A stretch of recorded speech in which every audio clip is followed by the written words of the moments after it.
Hello everyone, তোমরা সবাই কেমন আছো? আশা করি ভালো আছো। আমিও ভালো আছি। তো এই দেখো, আজকে একটা রান্নার ভিডিও নিয়ে চলে আসলাম তোমাদের সামনে। তো আমার কথা বলতে বলতে তোমাদেরকে সব কিছু একটু দেখানো হয়ে গেল। আমি ওখানে আলু ভাজছিলাম, মশলা করা হয়ে গেছে, টমেটো আর পেঁয়াজ কুচানো রেখে দিয়েছি। আর এটা হচ্ছে চিকেন। আজকে আমাদের বাড়িতে চিকেন নিয়ে এসেছিলো, গোটা চিকেন।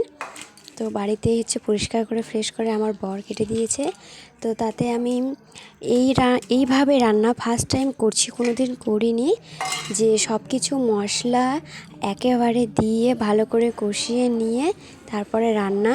তো আমার বলতে বলতে দেখো, এখানে পেঁয়াজ কুচনো এবং টমেটো কুচনো এবং এখানে এর মধ্যে আদা, জিরে এবং রসুন সব পেস্ট করা আছে, আমি সেগুলো দিয়ে দিলাম।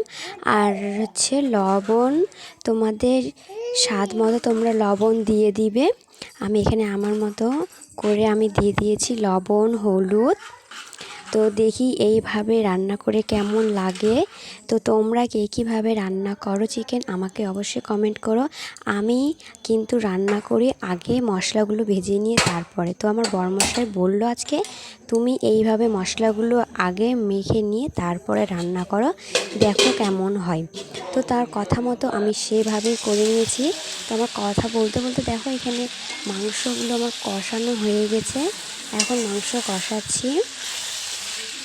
তো মাংস কষাতে কষাতে প্রায় অনেকটাই কষানো হয়ে গেছে। তারপরে আমি এখানে জল দিয়ে দিয়েছি ফোটানোর জন্য। মাংস বেশ ফোটানো হয়ে গেছে।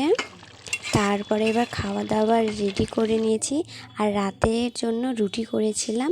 রুটি দিয়ে মাংস আমার বর খেতে ভীষণই ভালোবাসে, তার জন্য রুটি করেছিলাম। তো খেয়ে দেখলাম সত্যিই খুবই ভালো হয়েছে রান্নাটা। তো তোমরা কীভাবে করো অবশ্যই কমেন্ট করো। আমার এই ভিডিওটা এর পর্যন্তই। টাটা।